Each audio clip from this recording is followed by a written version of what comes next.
बिस्मिल्लाहिर्रहमानिर्रहीम। अस्सलाम वालेकुम दोस्तों।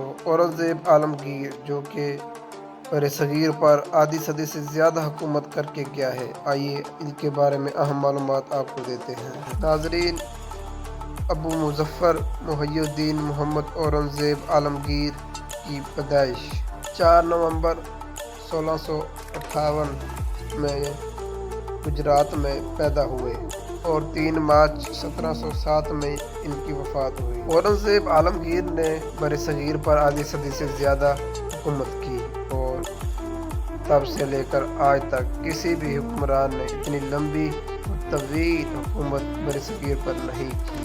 अपनी ज़िंदगी में उन्होंने जनूबी हिंद को भी अपनी मुग़ल सल्तनत का हिस्सा बनाया। उन्होंने अपनी हुकूमत में मुग़ल सल्तनत का रकबा 12.5 लाख मुरब्बा बढ़ाया और अपना सल्तनत का दायरा बड़ा किया और उन्होंने 15 करोड़ लोगों पर हुकूमत की, जो कि उस वक्त दुनिया का 25% हिस्सा था।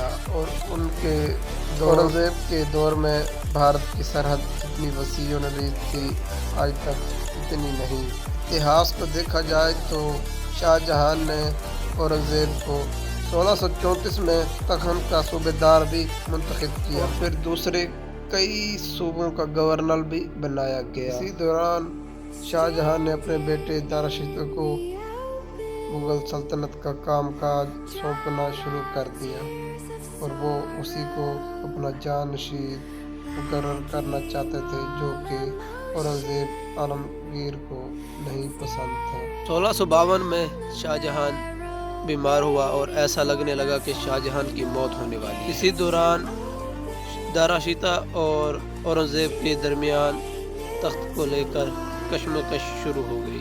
1659 में शाहजहां को कैद करने के बाद औरंगज़ेब आलमगीर ने अपनी बादशाहत का ऐलान कर दिया और दाराशिता को फांसी दे दी गई, जो तख्त ताज का दावेदार था। औरंगज़ेब ने अपने बाप के खिलाफ बगावत की थी। बादशाहों की तारीख में ये पहली बार नहीं थी और ये खुद शाहजहां ने भी अपने बाप के खिलाफ बगावत की थी और इस किस्म के वाक़यात आम हैं मुग़ल सल्तनत। औरंगज़ेब पर एक इल्ज़ाम ये भी है कि वो एक नाकाम बादशाह था, हालांकि वो उनकी दौर में पूरे बरसगीर पर उनकी हुकूमत थी।